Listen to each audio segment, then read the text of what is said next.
ನಿನ್ನೆಯ ದಿನ ನಮ್ಮ ಪಕ್ಷದ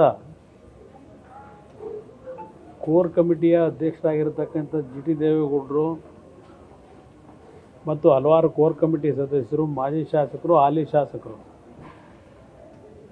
ನಿನ್ನೆಯ ಸಭೆಯಲ್ಲಿ ತೆಗೆದುಕೊಂಡಂಥ ನಿರ್ಧಾರ, ಒಂದು ಕಡೆ ಕೇರಳದಲ್ಲಿ ನೂರಾರು ಜನರ ಕುಟುಂಬಗಳ ಜೀವಹಾನಿಯಾಗಿರ್ತಕ್ಕಂಥದ್ದು ಮತ್ತು ಕರ್ನಾಟಕದಿಂದ ಹೋದಂಥವರೇ ಭಾಳ ಜನ ಇನ್ನೂ ಆ ಒಂದು ಗುಡ್ಡ ಕುಸಿತದಲ್ಲಿ ಇವತ್ತು ಹಲವಾರು ಕುಟುಂಬಗಳು ಇನ್ನೂ ಅಲ್ಲಿ ವಾಪಸ್ ಬರ್ತಕ್ಕಂಥದ್ದಕ್ಕೆ ಸಮಸ್ಯೆಗಳು ಎದುರಿಸ್ತಾ ಇದ್ದಾರೆ. ಕೆಲವರು ತೀರು ಹೋಗಿದ್ದಾರೆ ಮತ್ತು ರಾಜ್ಯದಲ್ಲಿ ಈಗಾಗಲೇ ಹಲವಾರು ಜಿಲ್ಲೆಗಳಲ್ಲಿ ರೆಡ್ ಅಲರ್ಟ್ ಘೋಷಣೆ ಆಗಿದೆ, ಕೆಲವು ಕಡೆ ಯೆಲ್ಲೋ ಅಲರ್ಟ್ ಘೋಷಣೆ ಆಗಿದೆ. ಅದ್ರ ಜೊತೆಗೆ ಉತ್ತರ ಕರ್ನಾಟಕ ಭಾಗದ ವಿಶೇಷವಾಗಿ ಬೆಳಗಾವಿ, ಬಾಗಲಕೋಟೆ, ರಾಯಚೂರು ಭಾಗದಲ್ಲಿರ್ಬೋದು, ಚಿಕ್ಕಮಗಳೂರು ಭಾಗದಲ್ಲಿರ್ಬೋದು, ಕೊಡಗಲ್ಲಿರ್ಬೋದು, ಇವತ್ತು ನೀರಿನ ಒಂದು ಜಲಾವೃತವಾಗಿ ಹಲವಾರು ರೀತಿಯ ಸಂಕಷ್ಟಗಳನ್ನು ಜನತೆ ಎದುರಿಸ್ತಾ ಇದ್ದಾರೆ. ಜೊತೆಗೆ ಮಂಡ್ಯ ಭಾಗದಲ್ಲಿ ನೀರನ್ನು ಏನು ಬಿಟ್ಟಿದ್ದಾರೆ, ಈಗ ಭತ್ತದ ಹೊಟ್ಲನ್ನ ಇವತ್ತು ರೈತರು ಹಾಕ್ತಕ್ಕಂಥದ್ದು, ಸಸಿಗಳನ್ನು ನೆಡ್ತಕ್ಕಂಥ ಒಂದು ದಿನಗಳು ಇನ್ನೇನು ಪ್ರಾರಂಭ ಆಗಬೇಕಾಗುತ್ತೆ.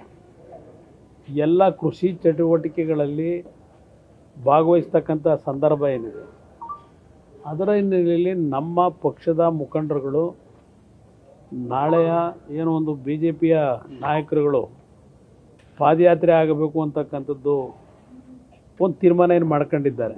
ನಾನು ಮೊನ್ನೆ ಸಭೆಗೆ ಹೋಗಿದ್ದೆ. ಸಭೆಯಲ್ಲಿ ಅವರು ಆಗಲೇ ತೀರ್ಮಾನಗಳನ್ನು ಮಾಡಿಕೊಂಡು ನಮ್ಮನ್ನು ಒಂದು ಕರೆದು ಸುಮ್ಮನೆ ಒಂದು ಇನ್ಫಾರ್ಮೇಷನಿಗೆ ಕರೆದಿದ್ರು ಅಷ್ಟೇ, ಮಾಡ್ತಾಯಿದ್ವಿ ಅಂತ ಹೇಳಿ.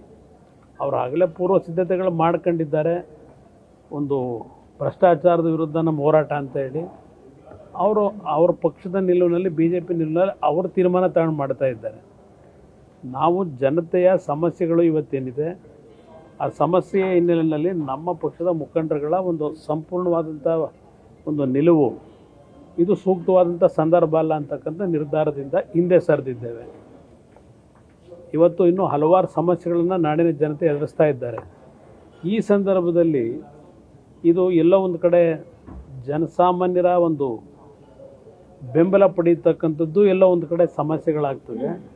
ಅದ್ರ ಜೊತೆಗೆ ಜನತೆಯ ಒಂದು ಟೀಕೆಗಳು ಆಗ್ತಕ್ಕಂಥದ್ದು ಒಂದು ವಾತಾವರಣ ಇರ್ತಕ್ಕಂಥ ಹಿನ್ನೆಲೆಯಲ್ಲಿ ನಮ್ಮ ಪಕ್ಷದ ನಿಲುವು ನಾವು ತೀರ್ಮಾನ ಮಾಡಿದ್ದೇವೆ.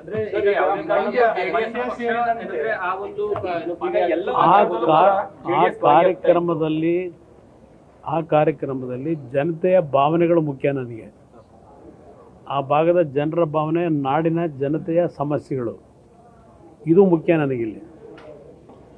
ಪಾದಯಾತ್ರೆಯ ಮುಖಾಂತರ ನಾವು ಮಾಡ್ತಕ್ಕಂಥದ್ದು ಏನಿದೆ, ಲೀಗಲ್ ಬ್ಯಾಟಲ್ನಲ್ಲಿ ಹಲವಾರು ರೀತಿಯಲ್ಲಿ ಅವಕಾಶಗಳಿದೆ. ಪಾದಯಾತ್ರೆ ಹೋಗ್ತೀವಿ ಮೈಸೂರಿಗೆ, ಪಾದಯಾತ್ರೆ ಮುಗಿಸ್ತೀವಿ, ನಂತರ ಏನು ಇದೆಲ್ಲ ಇದೆ. ಇದೆಲ್ಲ ನಾನು ಈಗ ಚರ್ಚೆ ಮಾಡಲಿಕ್ಕೆ ಹೋಗಲ್ಲ. ಆದರೆ ನಮ್ಮ ಪಕ್ಷದ ನಿಲುವು ಇಷ್ಟಿತ್ತು. ಹೇಳಿಕೆ ಕೊಟ್ಟಿದ್ರು, ಮೈತ್ರಿ ಸರ್ಕಾರ ಮೈತ್ರಿಯಿಂದನೇ ನಾವು ಪಾದಯಾತ್ರೆ ಮಾಡ್ತೀವಿ ಅಂತ ಹೇಳಿ ಸಡನ್ ಆಗಿ ಈ ರೀತಿ ಹೇಳಿಕೆ ಕೊಡ್ತಾ ಇರ್ತಾರೆ. ನಮ್ಮ ಪಕ್ಷದ ನಿಲುವು ನಾನು ಹೇಳ್ತಾ ಇದ್ದೀನಿ. ಅಲ್ಲಿ ಏನು ಪ್ರಕೃತಿಯ ವಿಕೋಪದಲ್ಲಿ ಏನೇನು ಡ್ಯಾಮೇಜ್ ಆಗ್ತಿದೆ ನೋಡ್ತಾ ಇಲ್ವಾ? ಇಷ್ಟೆಲ್ಲ ಕಂಡು ನಾವು ಇಂಥ ಒಂದು ಸಂದರ್ಭದಲ್ಲಿ ಯಾವುದೋ ಒಂದು ಪ್ರಕರಣ ಇಟ್ಕೊಂಡು ನಾವು ಪಾದಯಾತ್ರೆ ಮಾಡ್ತಕ್ಕಂಥದ್ದು ಜನಸಾಮಾನ್ಯರ ಮನಸ್ಸಿನಲ್ಲಿ ಏನಾಗಬಹುದು ಅಂತಕ್ಕಂಥ ಹಿನ್ನೆಲೆಯಲ್ಲಿ ನಾವು ತೀರ್ಮಾನ ಮಾಡ್ಕೊಂಡಿದ್ದೇವೆ. ಜನರ ಒಂದು ಭಾವನೆಗಳು, ಇವತ್ತು ಅವರ ನೋವಿಗೆ ನಾವು ಸ್ಪಂದಿಸಬೇಕಾದಂಥದ್ದೇನಿದೆ. ಇಂಥ ಸಂದರ್ಭದಲ್ಲಿ ರಾಜಕೀಯವೇ ನಮಗೆ ಪ್ರಾಮುಖ್ಯ ಅಲ್ಲ. ಇವತ್ತು ನಮಗೆ ಹಲವಾರು ಕುಟುಂಬಗಳು ಬೀದಿಗೆ ಬಂದಿದ್ದಾವೆ. ನೂರಾರು ಹಳ್ಳಿಗಳು ಉತ್ತರ ಕರ್ನಾಟಕದಲ್ಲಿ ಜಲಾವೃತವಾಗಿದೆ. ಇಂಥ ಸಂದರ್ಭದಲ್ಲಿ ನಾವು 10 ದಿವಸ ಪಾದಯಾತ್ರೆ ಹೋದರೆ ಅದು ಯಾರು ಮೆಚ್ತಾರೋ ಗೊತ್ತಿಲ್ಲ ನನಗೆ. ನೈತಿಕ ಬೆಂಬಲನೇ ಇಲ್ಲ. ನಾವು ಯಾವ ಕಾರಣಕ್ಕೂ ಕೊಡೋದಿಲ್ಲ. ಯಾಕೆಂದರೆ ಒಂದು ನಿಮಿಷ, ಇಲ್ಲಿ ನಮ್ಮನ್ನು ವಿಶ್ವಾಸಕ್ಕೆ ತೆಗೆದುಕೊಳ್ಳದೇ ಇದ್ದಾಗ ಬೆಂಗಳೂರಿನಿಂದ ಮೈಸೂರಿನವರೆಗೆ ನಮ್ಮ ಶಕ್ತಿ ಇರ್ತಕ್ಕಂಥದ್ದು. ಅಷ್ಟೆಲ್ಲ ಇದ್ದು ವಿಶ್ವಾಸಕ್ಕೆ ತೆಗೆದುಕೊಳ್ಳದೆ ಹೋದ ಮೇಲೆ ಸರಿಯಾದ ರೀತಿಯಲ್ಲಿ ನಾವ್ಯಾತಿಗೆ ಬೆಂಬಲ ಕೊಡಬೇಕು? ರಾಜಕಾರಣ ಮಾಡೋದು ಬೇರೆ, ಚುನಾವಣೆಗಳು ಬಂದಾಗ ಬೇರೆ ಒಟ್ಟಿಗೆ ಇರ್ತಕ್ಕಂಥದ್ದು. ಆದರೆ ಇವತ್ತಿನ ಈ ರೀತಿಯ ಕಾರ್ಯಕ್ರಮದಿಂದ ಸಾಧನೆ ಏನು ಮಾಡ್ತೀವಿ? ಏನು ಸಾಧನೆ ಮಾಡಲಿಕ್ಕೆ ಸಾಧ್ಯ? ಇದು ನನ್ನ ಮನಸ್ಸಿಗೂ ನೋವಾಗಿದೆ.